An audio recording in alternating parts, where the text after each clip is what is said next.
non-ballistic, passive, unintentional, vertebral releases. Vertebrae, vertebral. So if you've just given a wild session outside, and some newspaper crew comes running up to you, or camera crew and says, you know, just kind of saw you do that, and we heard these sounds, and you know, what about you in the chiropractic world? You can just say to them, I'm doing non-ballistic, passive, unintentional vertebral releases. What does that mean? I'm going to get these releases out of her spine with a stretch. With a stretch.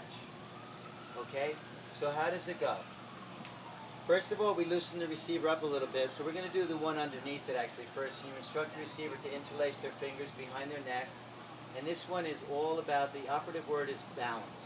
Balance and repetition. So that means you do lots of these. You really want to tenderize them. And this one, your feet are together. Your feet are together in this one.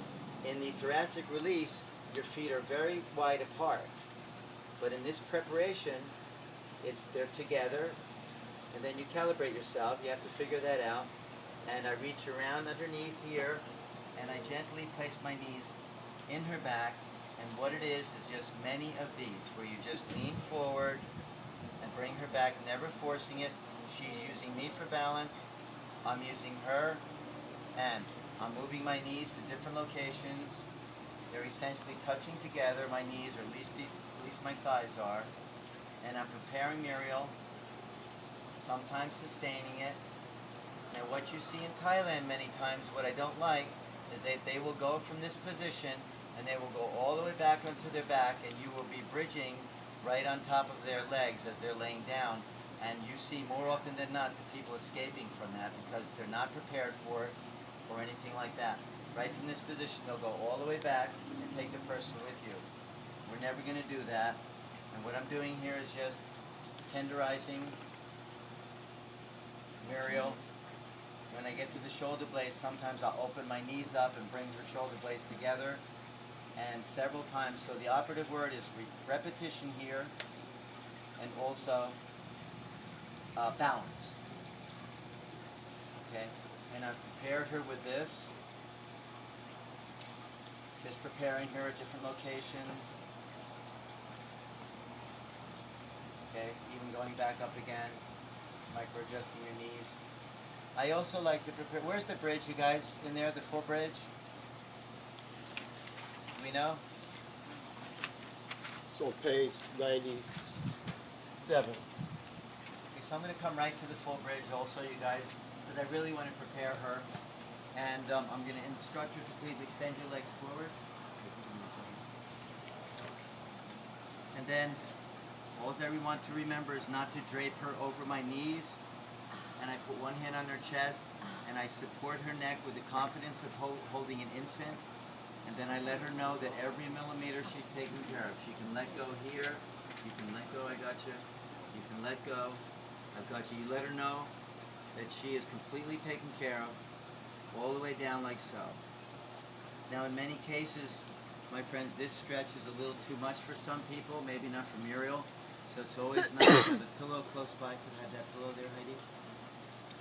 Because as we saw Munir so wonderfully doing yesterday, sometimes we do a variety of offerings here on the belly.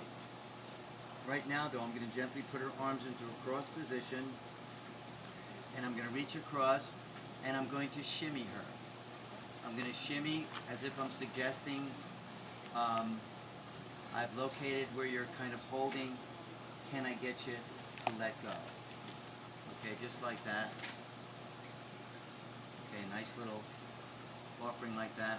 I can also prepare. Now watch this, you guys. When I do loose wrist cupping percussion, you're going to see all kinds of Shakti just go out of her legs, because many times their legs are tight. So when you come over here and you offer loose wrist cupping percussion, you see that the legs just open and relax like so. Again, it's not slapping, and I'm throwing my thumb down. Cupping percussion all the way around the belly also. Of course on the other leg. Around the belly. With the man all over the chest, cupping all over the chest. with the woman between the breasts, and you want to get the cupping sensation, okay? Now percussion, as we know, is kind of like sonar or radar, and that energy goes in and comes back out again. And it's a very friendly signal or response. Okay, so that's what percussion always is. Okay, just like so. From here, my friends, we're going to take this a little bit further, and we're going to enjoy a nice spinal twist here also. And it's very, very personal. So if you have a new client, you're going to need to put a towel here or a pillow or something like that. And we're going to place her. Sometimes her hand will come here. I might later on put her hand on this shoulder. Either way, depending on the proportions. And then I reach under her shoulder blade. Be careful of my elbow around her cranium. I reach under her shoulder blade. I remind her to please remain resting. And I just lean back like so. Okay, and then I take my fingers. I reach inside of her lamina groove, and I pull her lamina groove towards me. Now you can see her breasts are right on top of me, okay? And so. I don't care. You know, there's got to be perks to this somewhere. And but if that is too personal, my friends, you put a pillow there, or you put a towel there, and you're giving a receiver a nice spinal rotation stretch like that, reaching inside the lamina groove and taking that over. Might even take that over to this side here and get this a little bit further. Okay, now returning the receiver to a resting position, like so. On the return, you can leave that arm there. It's not going anyplace. It's very happy over there. And we're going to use 3 processes to bring her back. One is this traction, of course. The other one is holding the neck and the cranium with the confidence of holding an infant, and always pause. As a matter of fact, I like to bring the hand in front of the face because everybody, including myself, thinks, oh, okay, I'll just sit right up. And we just relax them, and we don't want them to do that. So you pause for a moment, so it's chin to chest, and pause. And then I'm going to also use my inside knee to help Muriel return. And very simple, just like so, bringing the receiver back up, like so. Okay, and of course I'm not going to do it, but I would do the same thing to the other side. I would pivot around, and I would do the other side also. But here now, you guys, I'm going to offer the thoracic release. And I would instruct Muriel to sit cross-legged again. And I will cross her arms like so. It doesn't matter which elbow is underneath, my friends. I like to do it this way, the bottom of the right elbow is underneath. And now, when I reach around, I'm going to take hold of opposite elbows, because you'll see as I open like this with her elbows, her vertebrae, just bend forward a little bit, her vertebrae will actually open up for me. Doesn't that make sense, you guys? You see when you go like this, it opens up. So avoid coming in and taking the same side, because then nothing happens then. You see? So we take the opposite elbows. Also, you're going to notice that her elbows are flat down when I begin, but as I get my trajectories to actually release the thoracic, you'll see me draw these up and open, and they'll be on the same trajectory as my thighs, okay? Because that's what I'm doing. I'm working the 2 together, that same location, okay? So there we go, relaxing please, good. And I like to stand up, I like to dip their head forward a little bit and move their body just a little bit forward. Wide ankles. And I don't expect all of you to do this, you guys. And the way that you get good at it is you do it lots of times if it's your thing. And because this is a very odd move. Look what I'm about to do here, okay? It's very, very odd. And, okay, and here we go.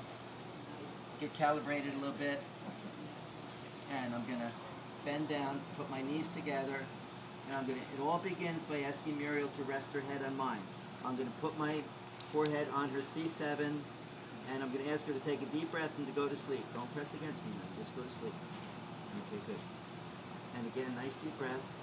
Don't press against me, just go to sleep. Good. And relax. Good. That's to stretch. And I sit all the way back gently on my knees, on my bum, and then I return her and I offer reverse tiger claw. Okay, nice nerve stroke like so. And I can also offer, and I would do lots of those, you can see I'm putting lines in her back. I would also offer thumb cup, bilateral, and also very welcoming is this unilateral thumb cup around the inner border here like so. So you move her back. I move her back, yes. So you want to come up then? Yes.